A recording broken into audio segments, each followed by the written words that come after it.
Hey everyone, welcome back. I'm Kieran at Tales from the Basement. Tonight, we're going to be picking back up with painting Odette. That's played by my wife in our 5th edition Dungeons & Dragons game. So, we're going to go ahead and get started.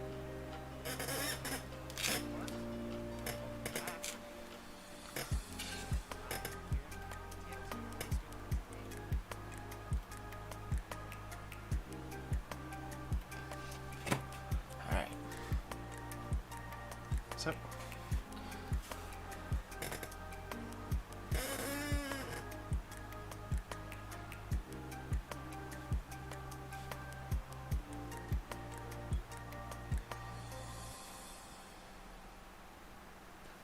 give me a moment, just getting the camera to focus back on the mini. There we go. Alright, there she is.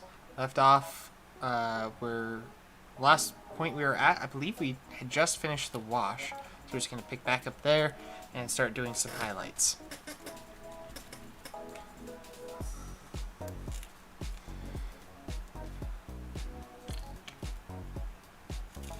Let's see.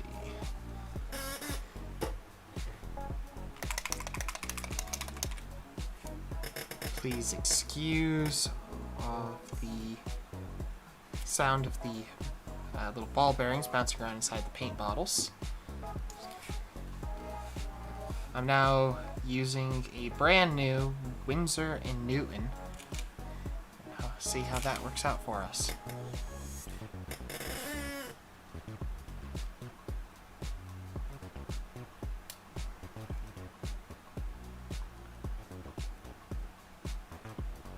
Alright, keeping it in focus. Okay. Thin down our paints a little bit.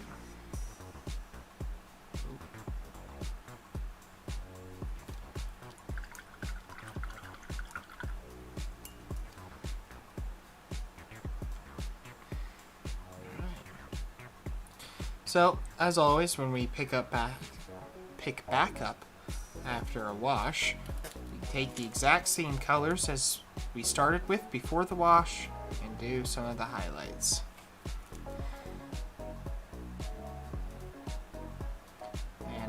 These are going to take a few layers to reach full opacity, so it's something we got to be a little patient with.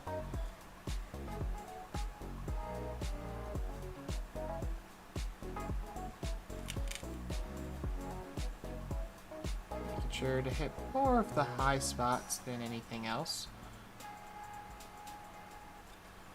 If you hit one of your lower spots, it's not the end of the world.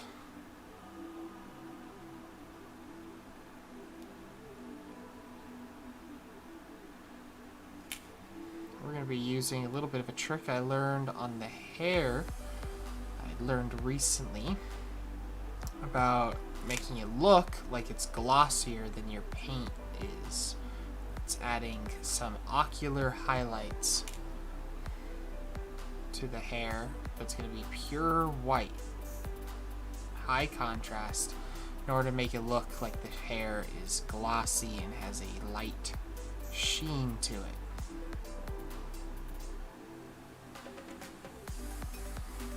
And I'm even going to grab some orange to do some of the highlights in this hair, as pink, or excuse me, when you highlight red and you just add white to red paint, it really just turns pink.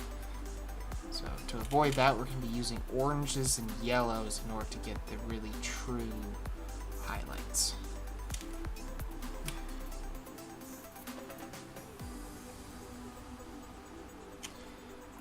Once in a while, wetting the brush to make sure we have some nice thinned paints and a sharp point.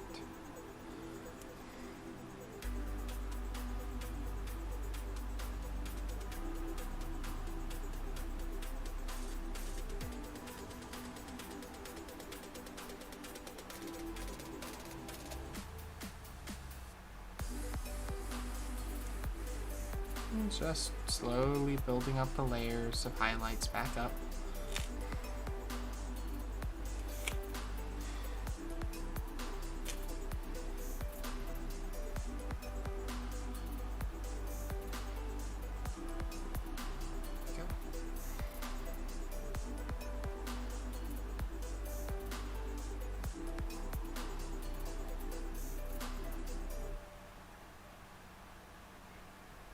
sure you get more around the face than anywhere else, per usual. Really making sure we bring the focus in towards the center of the mini.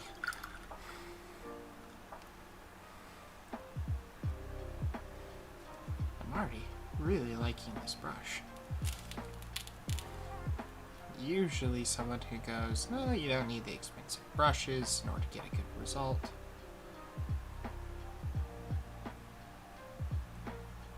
But this is pretty good. Why won't this guy stay focused?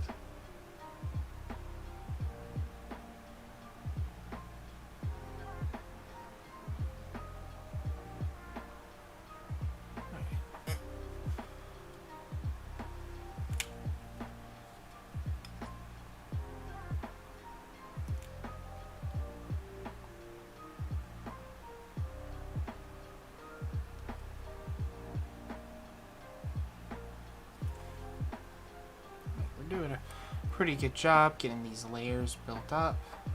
Really making sure we're keeping our brush well hydrated and shaped as we go.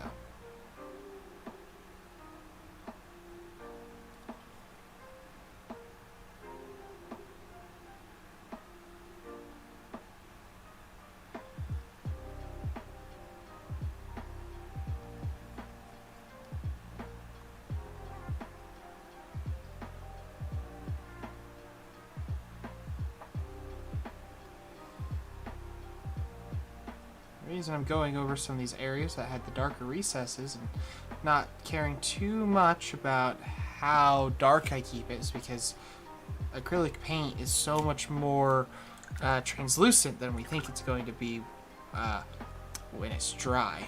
So those shadows are really going to show back up once the paint is dried.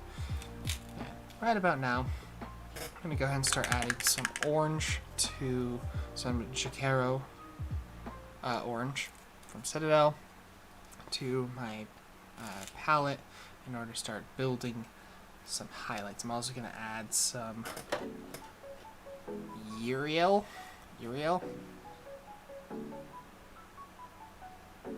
yellow to my palette as well,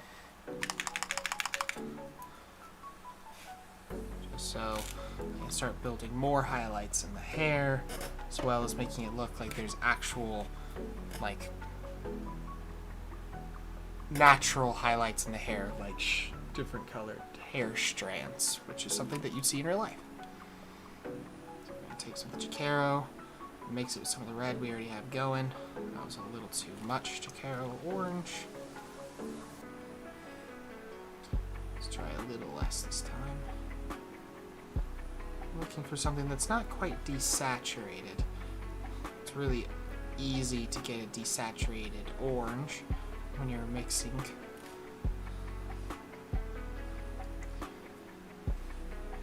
Wipe off the excess.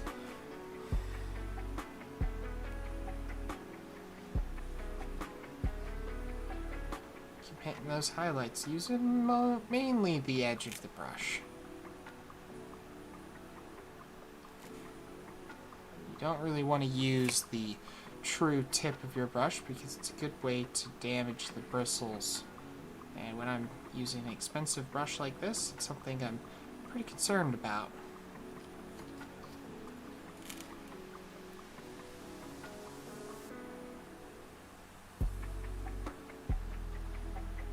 As ever, we're going to just be hitting the high spots with our highlights. And remember, it looks like we're putting out a lot on initially. We're not, because acrylic paint dries much more translucent than it looks when you're first putting it on. We're just going to keep building these highlights.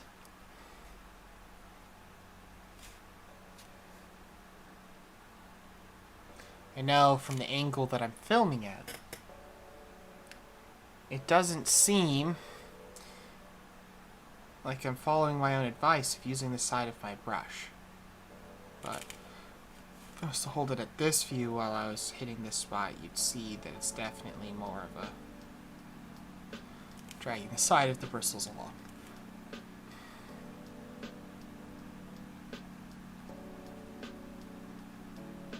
And this continues for quite a bit.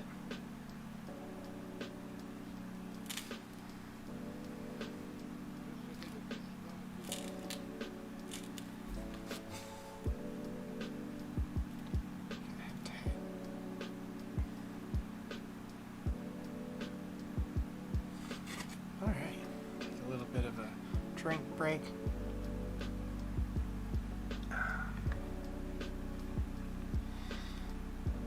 Looks like we got a couple people on chat. Hey guys.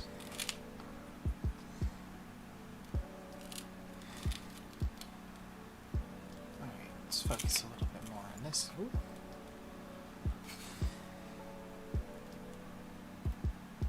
Make sure it's staying in focus.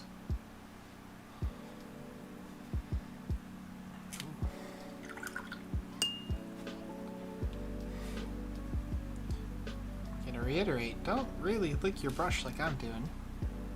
It's not good for you.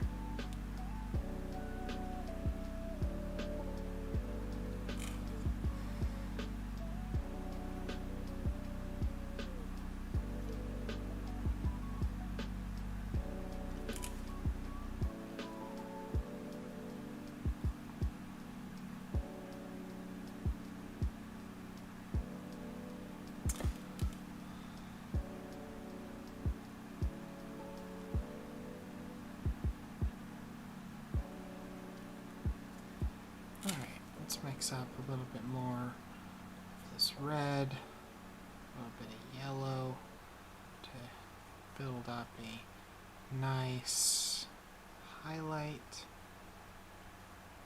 Really shouldn't be using my Windsor to do any of the mixing, but it is what it is. Bit of a tickle in my throat recently, and might be talking a little bit quieter than usual. My usual being 2 streams.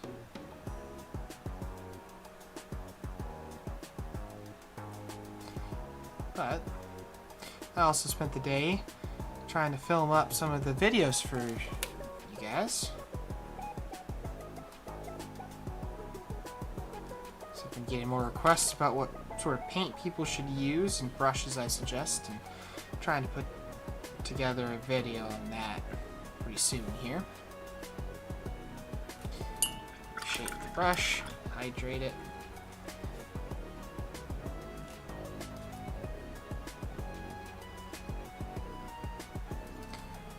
Let's work on some of these buttons. Now, the thing is, we still want this to read as red. We don't want to add too much orange to it. And so as we build the highlight, we're going to be making the highlights more and more fine. Alright, we're still in focus. Pretty soon here I'm going to be moving to some straight yellow just to get some nice high contrast details.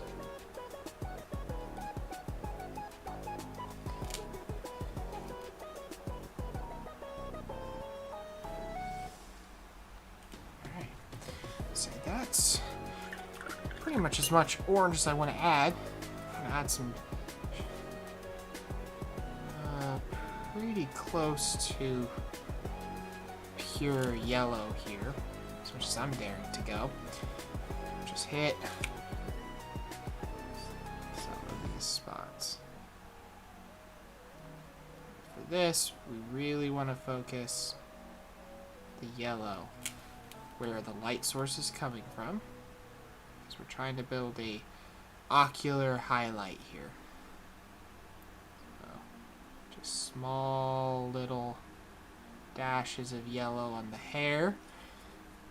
We might even go back over it with one of our oranges to really drive home that this is red, it's not orange hair.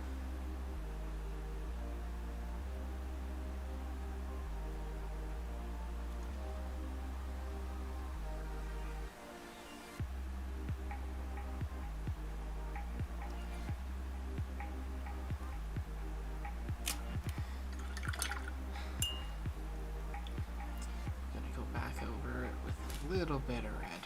Just a tiny bit. So we don't want it to read as like Carrot Top. We want it to be an auburn.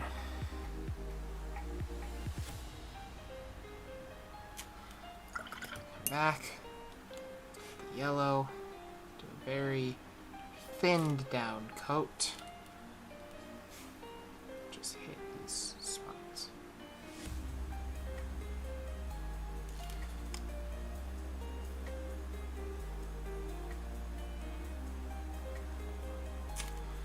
There we go. I'm gonna grab some of my white, which I use Liquitex Heavy Body. It's one of the best white paints I've actually used. So I'm going to continue using it. I'm actually going to be smart this time. And grab one of my cheap brushes. Just a cheapo Amazon brand that I've been trying out for the actual thinning and all that jazz. Before I switch back to my Winsor Newton. So when you're mixing paint, it's really easy to get your paint up into it's called the ferrule of the brush, or body, the root, and that's something that destroys brushes. So we're going to go back to the Winsor Newton now, rehydrate it, grab some of this white, just ever so slightly, just get a little bit of white.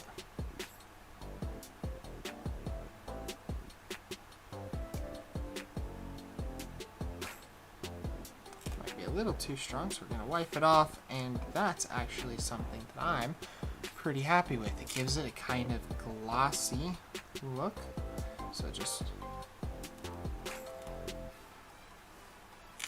even gonna mix a little bit of the yellow in here, because I don't want pure white. That's a little too much. So just kind of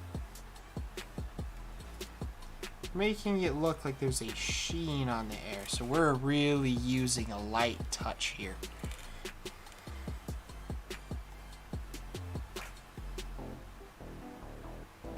Man, I am loving this brush. So just capable.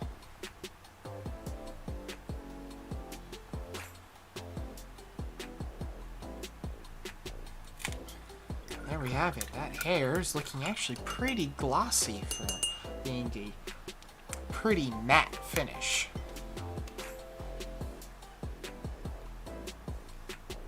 Drink a little bit of my beer before we keep going. I think the next thing I'm going to move on to is this shirt. And if I am correct in my memory, I think I was using the Morghast Bone from Citadel for the shirt color, mixed with a little bit of Karak Stone by Citadel.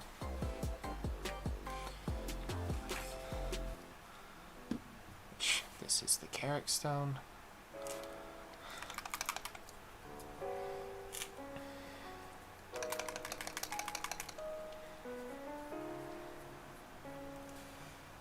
And yes, I do rebottle my paint from the Citadel pots.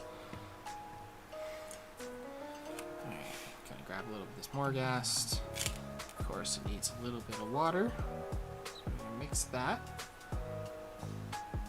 It's a little too thin. Looking something a little bit thicker than milk here.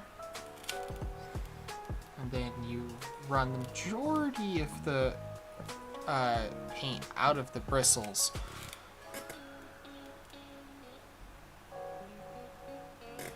Let's get these out of the background. Is that why it's having an issue focusing?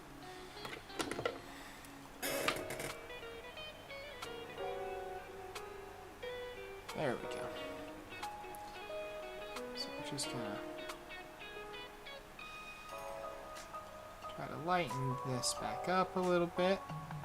Careful when you're going back over washes. They have a tendency to look really dirty especially when you're using a bone color like this, because it's really hard to get the opacity you want.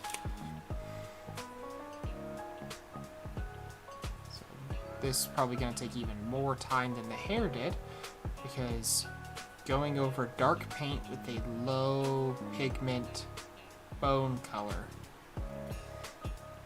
is pretty difficult. But we're going to give it our college try here.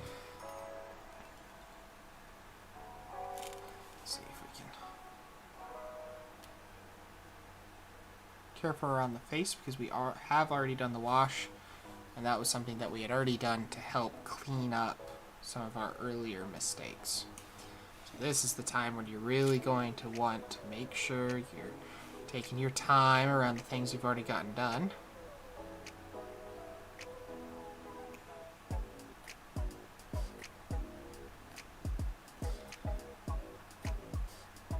Some would say it's try-hard mode.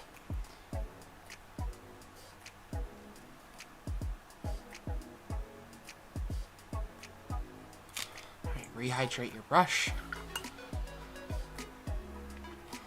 It's very important to the longevity of your brush and also the consistency at which paint comes off of your brush. Which, if you're trying to become a better painter, that's one of the most important tips I can give you, is to make sure that your brush health is good. Because if paint isn't flowing off of it correctly, you're not going to have a good time. As always, using the side of our brush, trying to avoid the low spots that we want to keep shaded.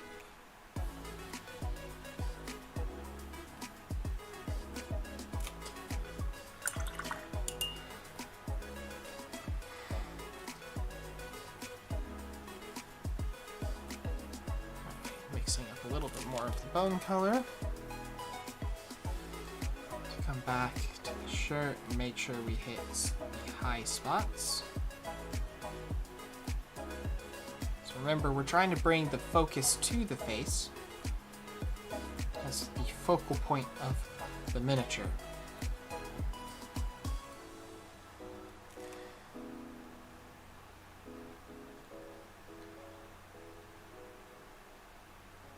Now, because this is my wife's character, I may or may not be taking more time on it than I typically would.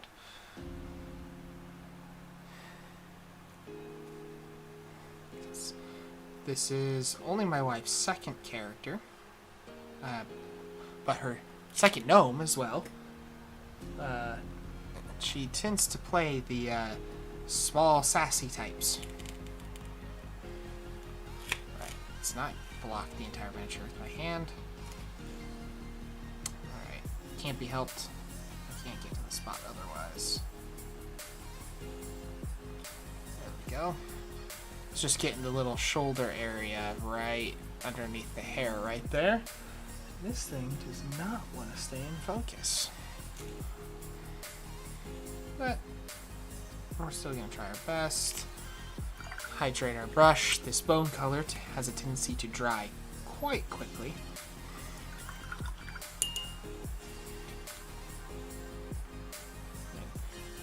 Gotta say, I'm pretty impressed with this brush. It is keeping its tip like nothing I've ever seen. I think it's well worth the investment, now that I've actually used it. But I am still of the belief that you do not need expensive brushes to get good results.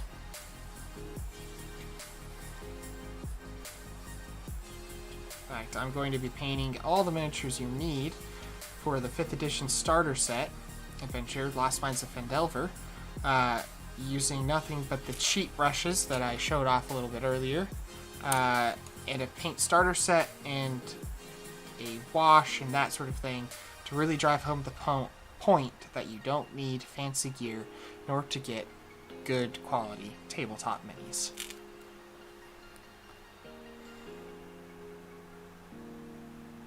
It's something that's super important to me, because whenever I talk to somebody about getting into the hobby, I always say something along the lines of, well, Kieran, I don't have enough money, or I don't want to spend or get like the best brush and destroy it when I get started.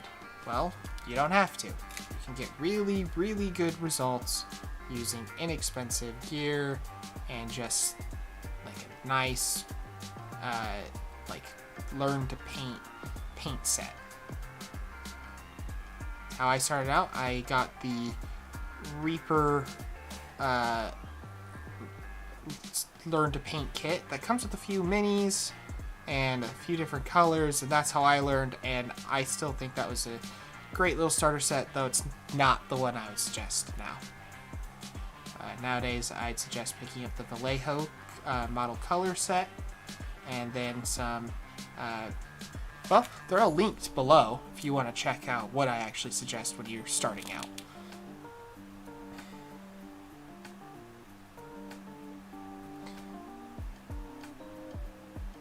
We're just about there on the shirt. I might throw a little bit more shade on the shirt collar right here, just to add a little bit more definition back into it, but for now, that is pretty good. We're gonna go ahead and work on the skin tone a little bit, but with that, we're gonna be using Keslev Flesh by Citadel. I think you all have noticed by now that I actually like Citadel paints, but it's also the ones that are most available to me. I can typically find them at my local paints or hobby store, while I have a little bit more difficulty finding the Vallejo colors and such that I want. But as ever, we're going to keep our brush hydrated, mix it, and I tend to twirl my brush as I'm wiping off the excess to just keep that nice, sharp point. So you can see here we've got a little bit of cleanup to do.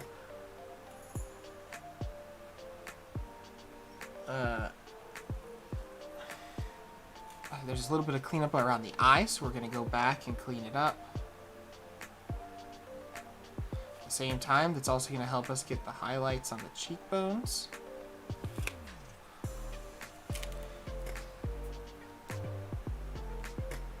Come on, stay focused.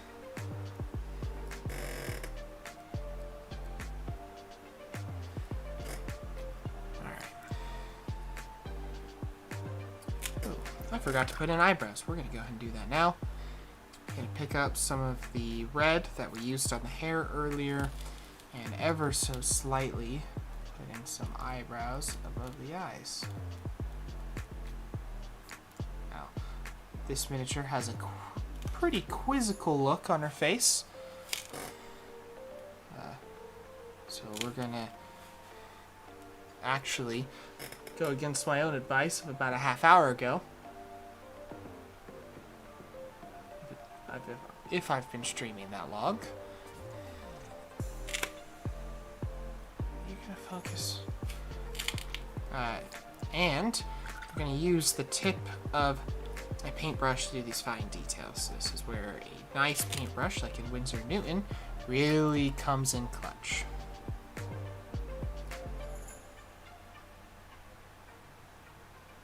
So we don't want it to look like she has gigantic eyebrows. Just want to make sure that everybody knows they're there. Already, that is added. Focus stamp. To the face. We're going to go ahead and hit that with a little bit of yellow to really make sure that we're getting the highlights we need here.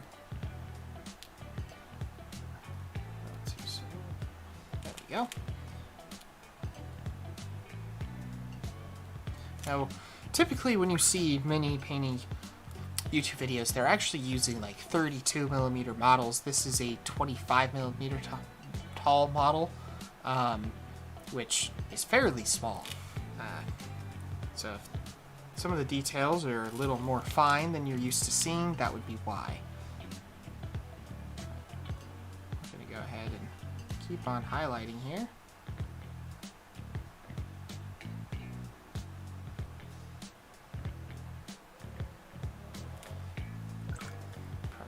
thin out the scabs of flesh a little bit more. This is going on a little too thickly.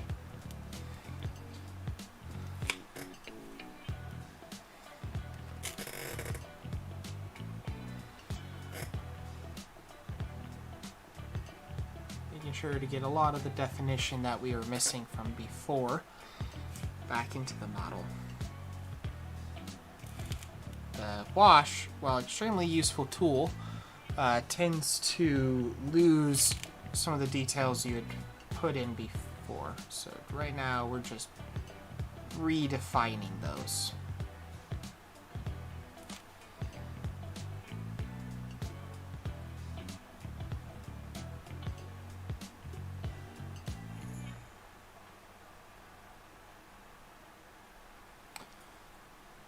Making sure that taking a little bit more care around the details that we finished, like the hair and the eyebrows, as we go, because we're just trying to make sure that everything's correctly balanced on the model. You can't see what I'm doing. There we go.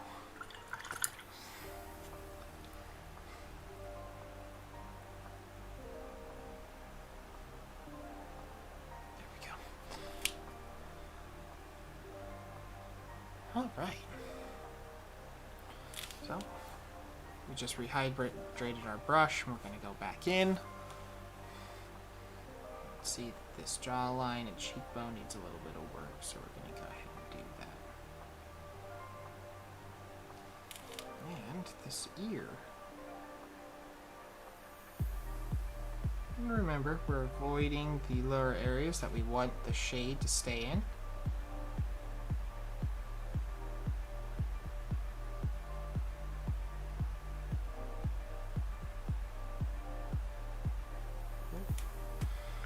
Up a little bit there. That's no big deal. We're going to mix a little bit of white and a little bit of red. Get that pink tone that we had before. Just go back in.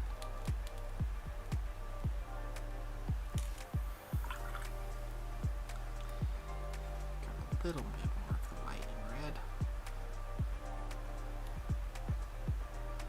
We might even grab a little bit of the skin tone. Really bring it all together to make sure that this looks more like a nude pink than a red. So make sure we wipe off the excess, make sure our brush is hydrated, the paint is thin correctly. Make sure it's focused.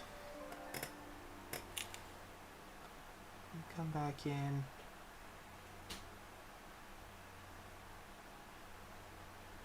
There we go.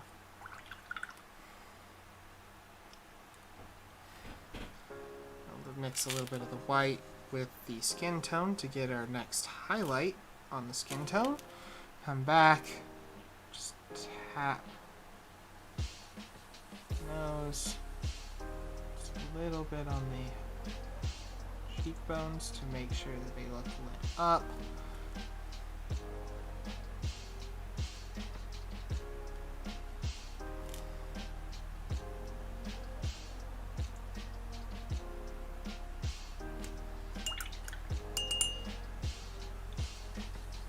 Alright. So that's pretty good. So, a little bit of the carrot stone. I think that's what I used for the ropes. Nope, I used Baylor Brown for those.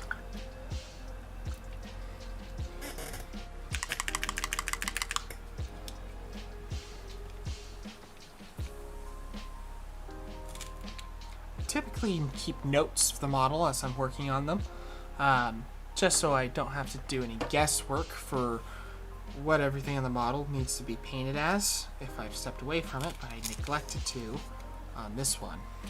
So, cleaned off the brush, rehydrated it, and then put paint on it, and I wiped it off. I want to get the excess off the brush because it's very easy for paint to just run off your brush in an uncontrolled manner, and that's not something we want. And again, to reiterate as ever, is we're trying to keep the highlights more around the face. I'm probably not even going to really highlight the things of the lower legs because we're trying to draw attention up to the more detailed face and hands of the model. So, like this, I'm going to be hitting the belt. A few highlights here and there to make sure that it's obvious that there's something there. There's a point of interest, but nothing too severe. I'm not even going to add white back to this color. I'm just going to keep it the original color before the wash, and that will be enough to bring it back out. Now, as I'm looking at this, I'm not too happy with where the face currently is. I'm going to go back, a little paint on my brush. Let's see. Stay in focus.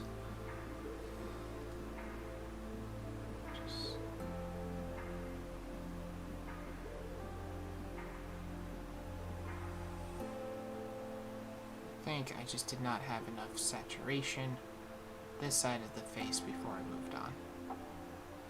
Because, like I was saying about the bone color, skin tone is very hard to get smooth because A, it dries pretty quickly. Secondarily, because it's going over a wash, which is a dark pigment, it's extremely hard to get a opaque layer over it. That is something that's super important when you're painting a model, is that you want opaque layers in order to have smooth blends. Now, I'm going to take a little bit of white on my brush, and I'm just going to, in the same spot on both eyes, just put a little dot of color. And by color, I mean white, because what we're trying to do is a ocular... I think I've been saying ocular highlight when I've been meaning spectral highlight. To make it look as glossy as possible. And adding just a dot of color to the eye of your miniature gives a fantastic idea that there is a little bit of light hitting those eyeballs.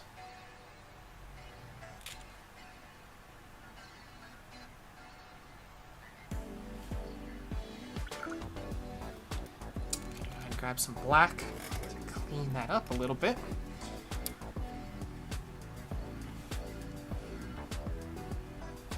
I'm not liking this new parchment paper.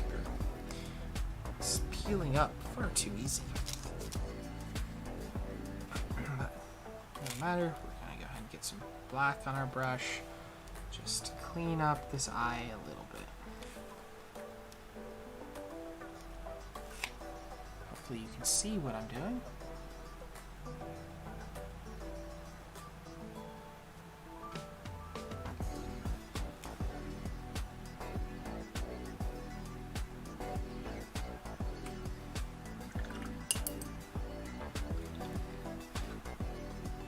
It's actually a reason why I don't typically suggest when you're painting an eyeball, when you're doing the white part of the eye, you don't want a pure white. You actually want something that's a little bit more like eggshell. So when you do the spectral highlight, it actually pops on the off-white color. Now here, I'd say that that's pretty good. So we're gonna go back to doing the flesh tones because I need to highlight the hands. Because right now they just kind of look very dirty. A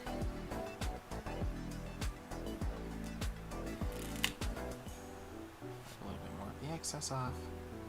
Or go back. And remember what I'm saying about skin tone being hard to go back over because it is a light, translucent tone going over a wash. In mind when you're painting, don't get too frustrated if it doesn't look smooth when you first get started.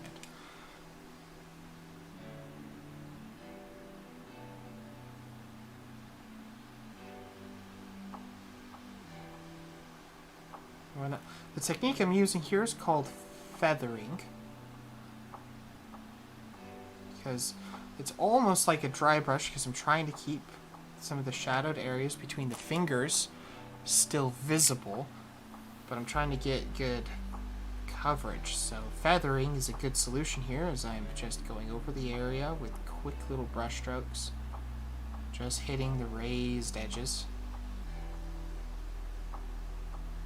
Think of it as a higher pigmented dry brush. That hand is looking pretty good so far.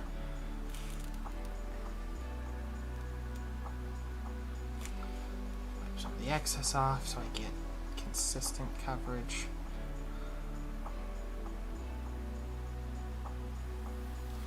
Go back to this hand over here where the wash kind of got really heavy, so you couldn't even tell that that was supposed to be skin tone. We're going to go back over it, clean it up, make sure it reads as it's supposed to.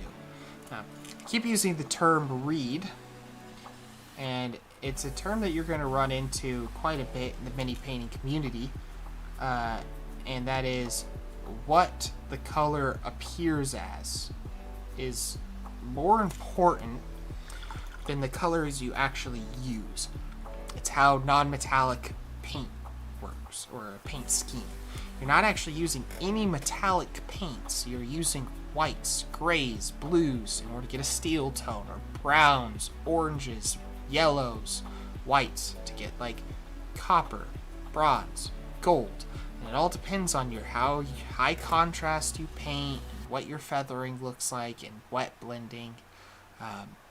And it's more about where you place your highlights and what it reads as than the actual colors you're using. That's the example I would use.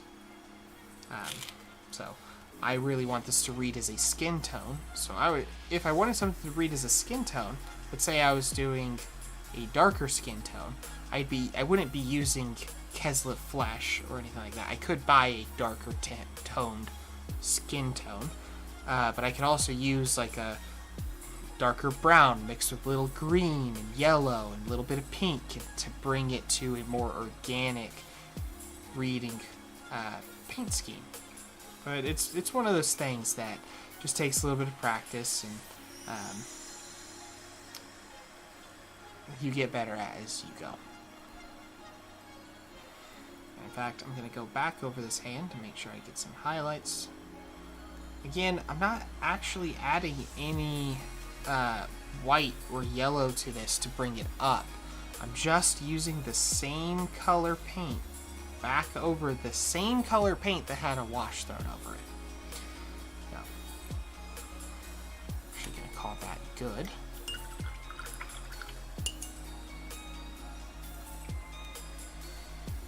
I think it's time to actually grab a little bit of the Rune Fang Steel from Citadel. That is the color I used on the pistol, I believe. And if it's not, and it's Lead Belcher, this will do the same thing of bringing up the tone and highlighting it just in a more severe fashion, which, when you're doing metallics, is actually a good thing. Metallics are high contrast paint schemes. When you're doing a fabric, it's going to be subtle blends with not a lot of contrast from your lowest tone to your highest tone. Typically, broadly speaking, this isn't always true. But if you're doing a metallic, you want things to be strongly contrasted between your lowest and highest points. This will sell it as a metallic with reflective qualities. It's a lot like the spectral highlight that we did on the hair, where we had white that really makes it pop in those spots to make it look like it has a sheen, despite that this paint is actually pretty matte or satin. So, this metallic, we're going to be using the same concept with a lighter metallic tone and hitting the high spots to really sell it as metallic. I almost fucked up my paint job. There we go. Gonna hit this, gonna hit the iron sights.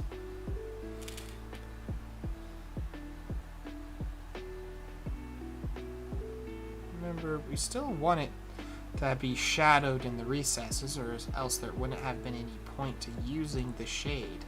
Now, a lot of the like professional and award-winning painters are always like, you shouldn't even be using a wash. It's a crutch, blah, blah, blah. But I don't need that negativity in my life.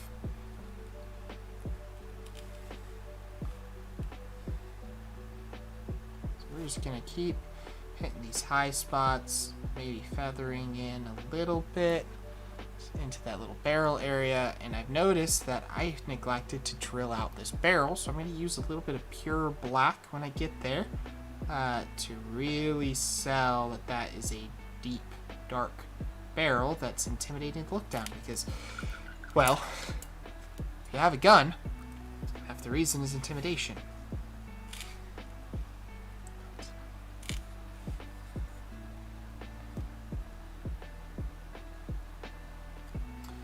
Alright, the gun is pretty much there. We're going to go ahead and take the black paint. Make sure that we have the brush at a very fine point. And again, breaking my own rule of using the point of the brush. Just ever so slightly. A little bit of black paint into the divot of the barrel. There we go. That looks a lot better as the barrel of a gun. I'm one of those weird people that actually thinks you should, when painting guns, is actually use a small hand drill and actually drill out the ends of the barrels, because that really helps sell the paint job as realistic or grimdark. Less so grimdark, but you know what I mean. I'm actually going to take some of this metallic and hit the gun in the holster here. Making sure not to hit the holster like I just did. Because again, we're trying to keep this pretty clean at this point. We're really trying to keep in mind the work that we've already put in. Yeah. So I'm going to be using a little bit of Mornfang Brown. That's what I used on the holster and belt pouches. And we're just going to hit those again to bring the color values back up. But we're not going to be adding any white to this paint because we've already done that for the parts of the model that actually need that much emphasis. So we're going to hit these pouches with just a little bit of this brown.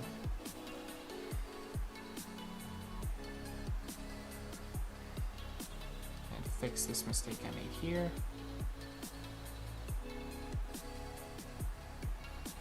Make sure it actually reads as a holster.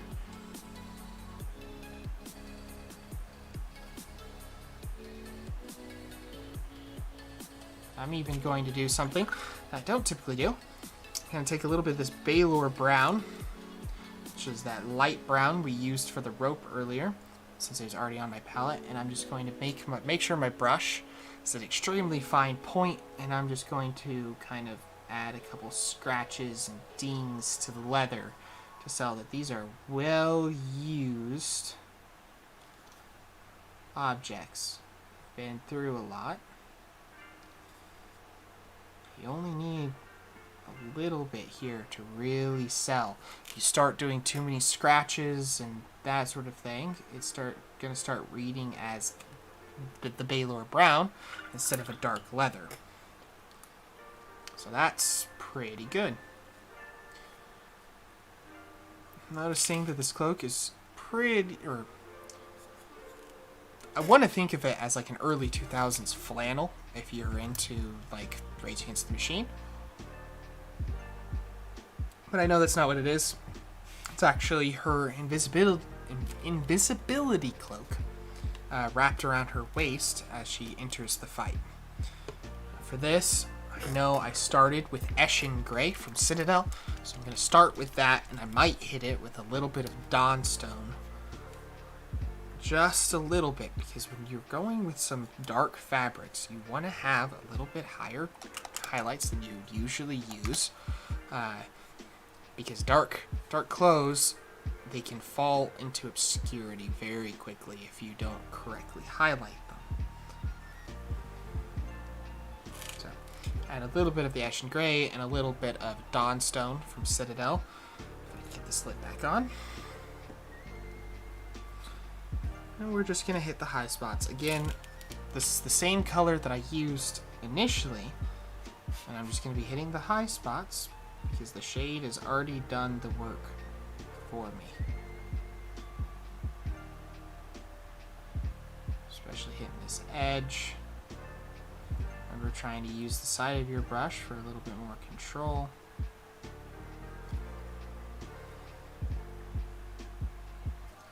Putting more highlights on the front of the model than the back because again we're trying to draw attention to certain areas.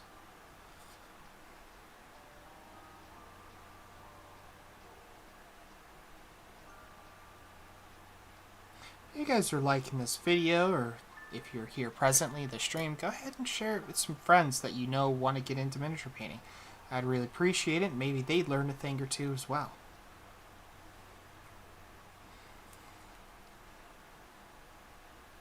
Alright, I think I'm at the point where I'm actually going to add a little bit of Dawnstone to the mix. Not adding too much because we don't want it to be a severe jump in color, but we want it to be a little lighter. Rehydrating my brush, which is very important. I'm just going to go back with this Dawnstone Ash and Gray mix. It's probably 20% Dawnstone and the rest Ash and Gray because we're not trying to make it super obvious that we're adding highlights to this dark cloak. We still want it to read as a dark gray, not as a light gray. So just hitting edges, some of these raised areas. There we go. It's still reading as a dark wrap. On camera, it's showing up as a lot more contrasty than I'd like, but in person it is not that severe. Alright, washing our brush, making sure no pigment's dry on it. Kind of taking a look around. What else can I highlight? I see the handle of this gun. That looks like a mix of Mordfang Brown and Baylor Brown to me, so I'm going to mix that up. Wipe off the excess, just hit correct and what the mix was. Excellent. Now highlighted that. When this is done, I'm actually going to be posting pictures onto my Instagram either today or tomorrow, so everyone can see a much clearer picture of the progress we're making.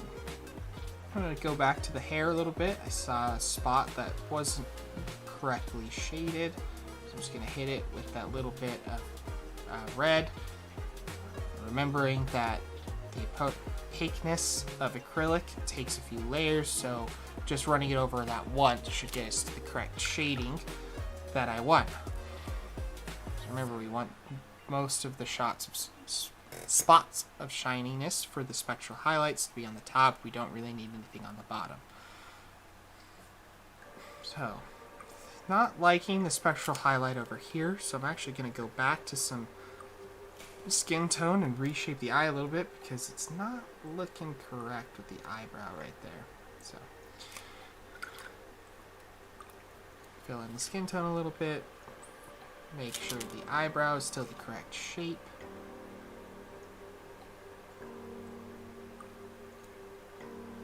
Alright, back with the black. Shape it. There we go. And then we're going to go for the ocular highlight. In fact, I should actually let that eye dry before I try doing that, or else I'm going to be disappointed. So, the only thing I haven't really touched up for around the center of the model is this corset. So, I'm going to go ahead and take some of this black and pick out the laces of the corset.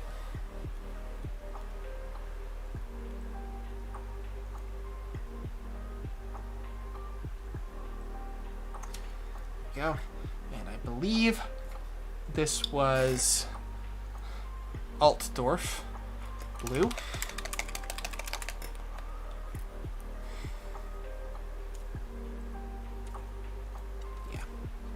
Definitely was. I'm not going to add any white to this unless I feel that I really need to, because Altdorf is such a rich color that I don't want to dilute it too much. Just want to make sure that I'm hitting it. Just making it look a little bit more vibrant than it did.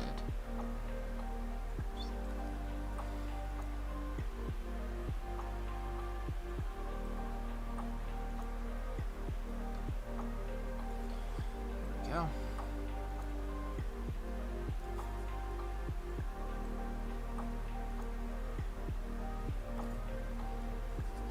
Alright, I'm pretty happy with that. That one didn't need a lot of work.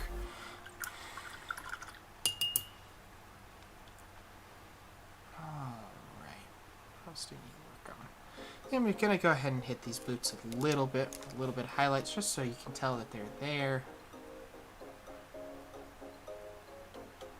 Since they kind of disappear into the sand.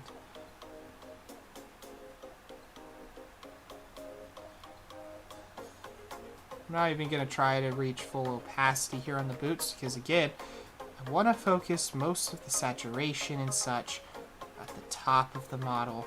So these are going to only get one coat of touch-ups and call it good.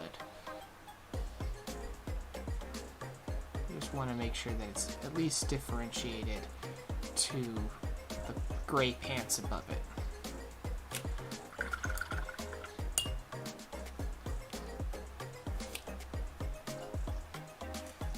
Yeah. You know what? I think this fur here was a little bit of the, I want to say it was Talern sand.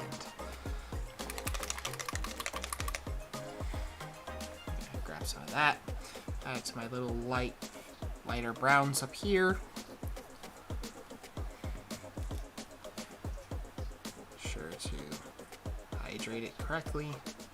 Come back and then just hit these frills.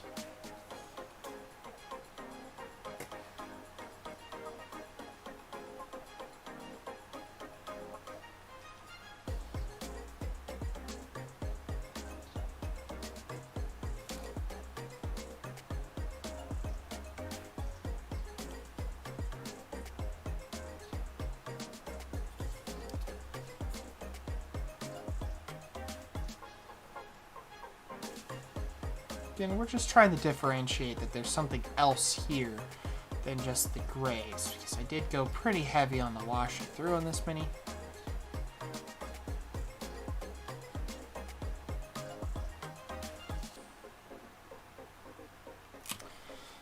Alright, I'm honestly pretty close to calling the painting part of this mini done, though that being said, I need to do the ocular spectral highlight.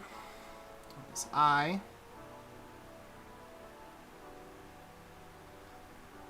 There we go. That's exactly what I was looking for, just ever so slightly. A little bit of a glint in the eye. I almost forgot about these little cuffs.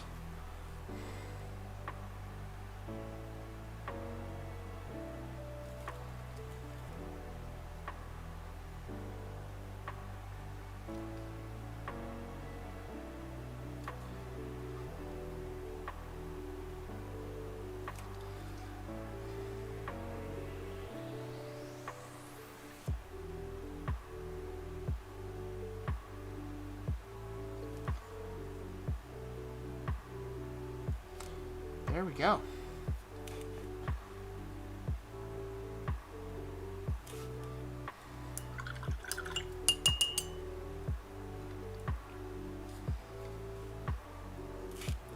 I'm just going to go around the model, make any little touch-ups that I feel like I need to.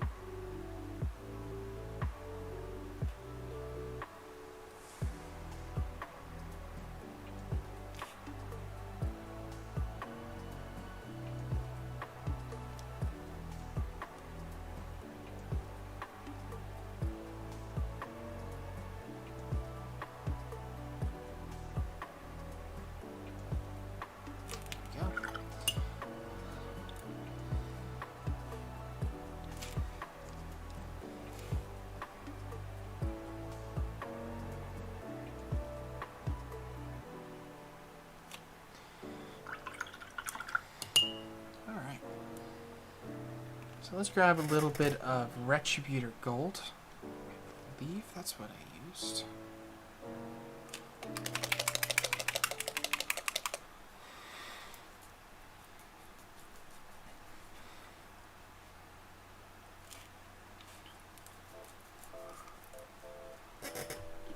Fix up this mug.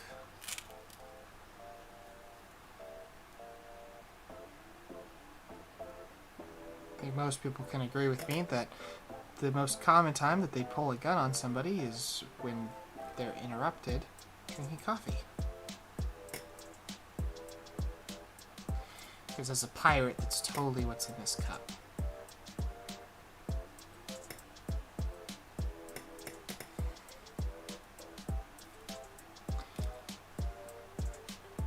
Make sure we hit the rim.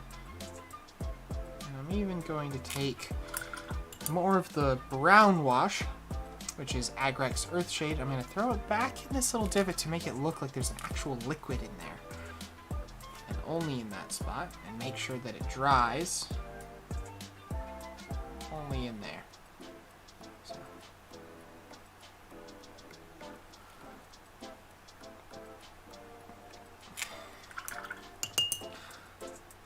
Let's actually take some of the Runefang silver and gold to create a gold highlight. That's something you see a lot in the mini painting community. It creates a very kind of yellow and whitish highlight, but we're gonna hit the rim and make it look like it's a little bit more worn, and we're gonna take it along the bottom of the cup. Doesn't actually change how you view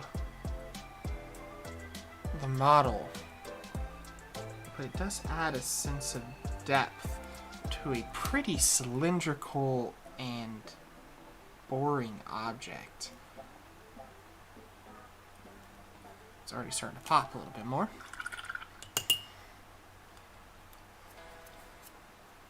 So with that, I'm actually going to put the Winsor Newton away, because we're done with that.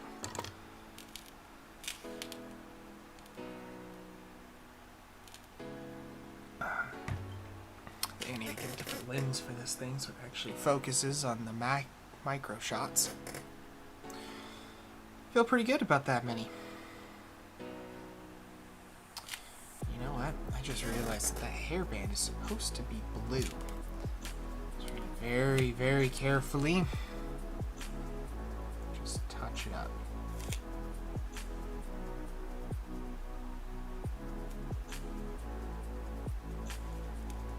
And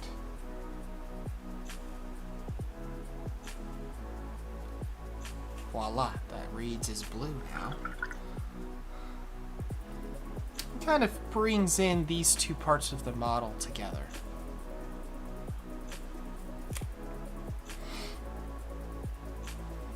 Now we're done with the Winsor & Newton. Most expensive paintbrush I've ever owned.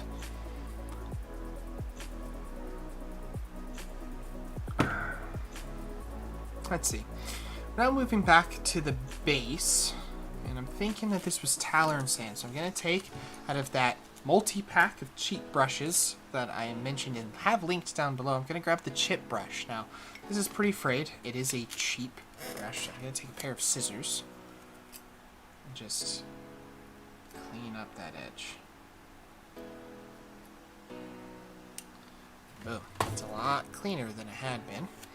And I'm going to take some of this Tallarn Sand, take it over to my paper towel, and wipe most of it off. It's a pretty damp towel, so I'm actually going to grab a new paper towel, wipe off the majority of the paint, then I'm just going to come back and hit this. Just going back and forth after getting the majority of the paint off the brush. Just hitting this, and it ensures that I get the high spots while leaving in between fairly dark. So I'm creating, with not a lot of effort, quite a bit of contrast.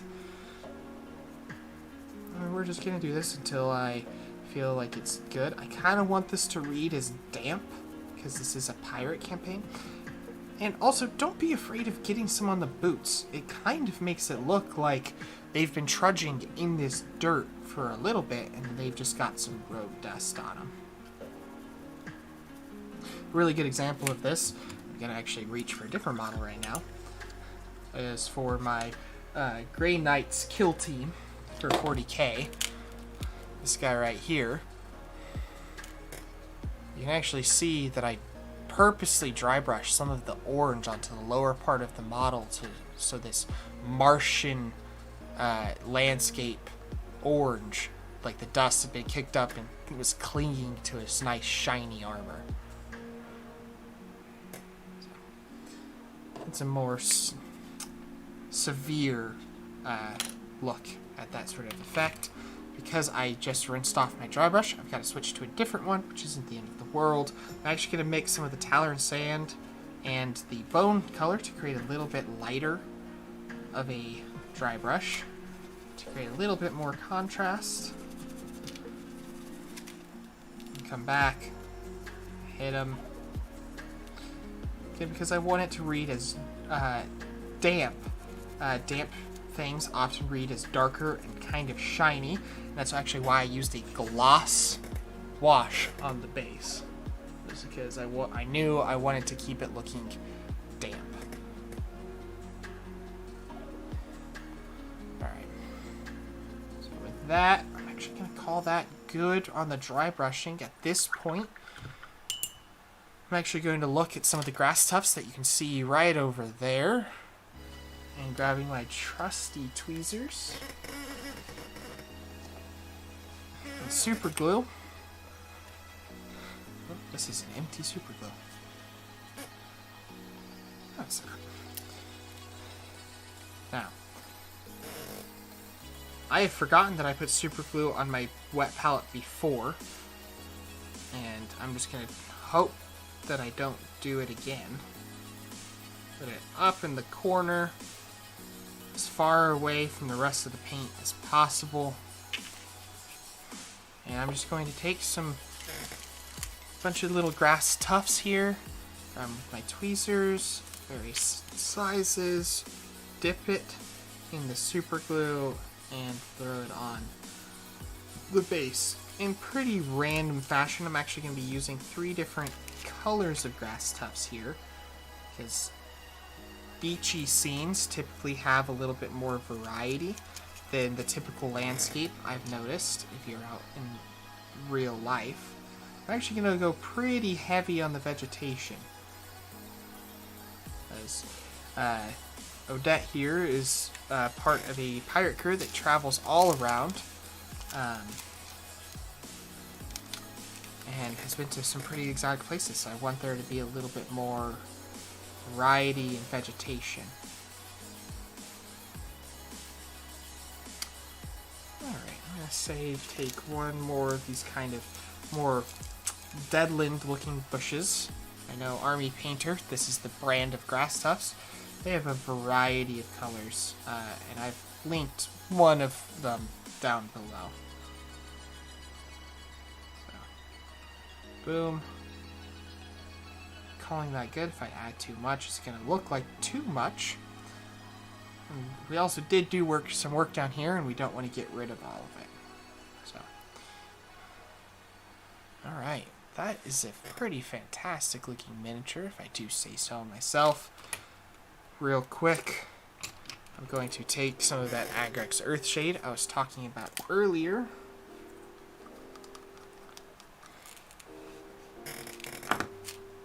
And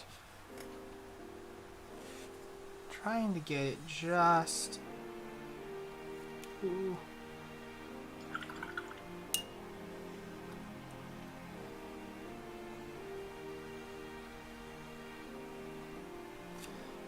Trying to get some out of there. We really just want it in the recess.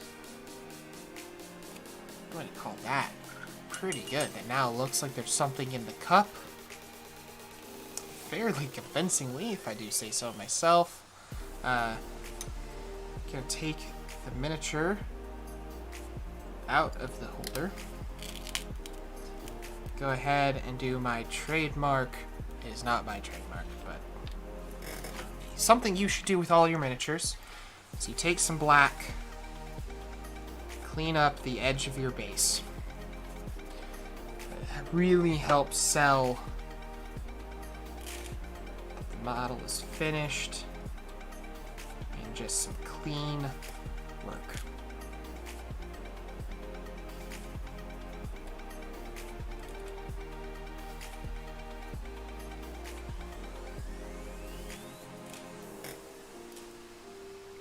I don't really worry about thinning my paint too much on this one, because after all, it is just the base, and we do want it to be quickly coated.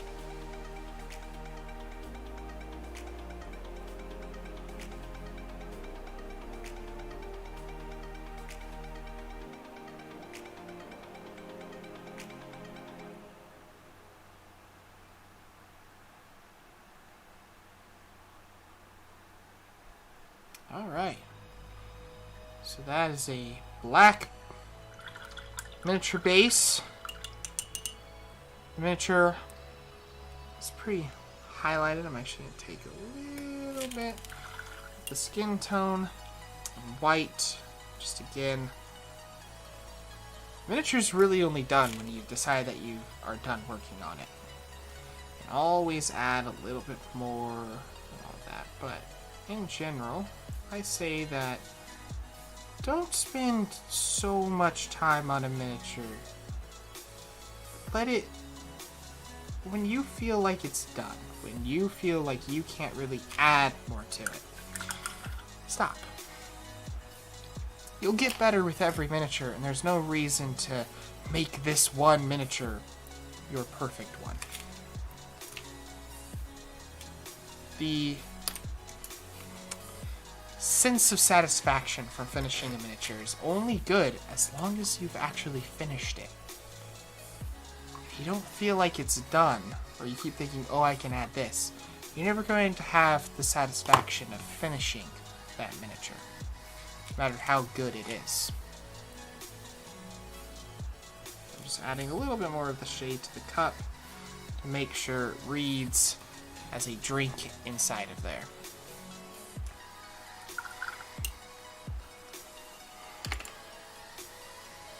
Of course, I just dipped my finger into the cup. Gotta do that all over again.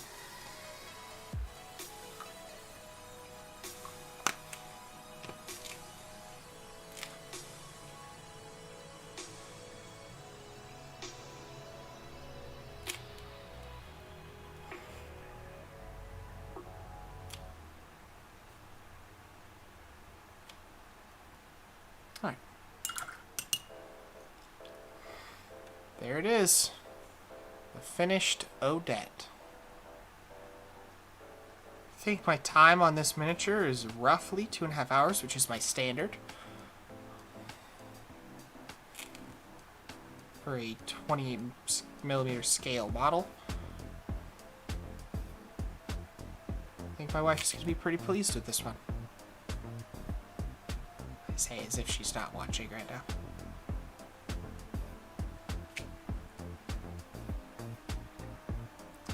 Alright guys, well, thanks for coming. I know this was a bit shorter of a live stream, but it's been a long week and it was nice hanging out even for a short time. But I'm going to be signing off. See you guys later. Bye.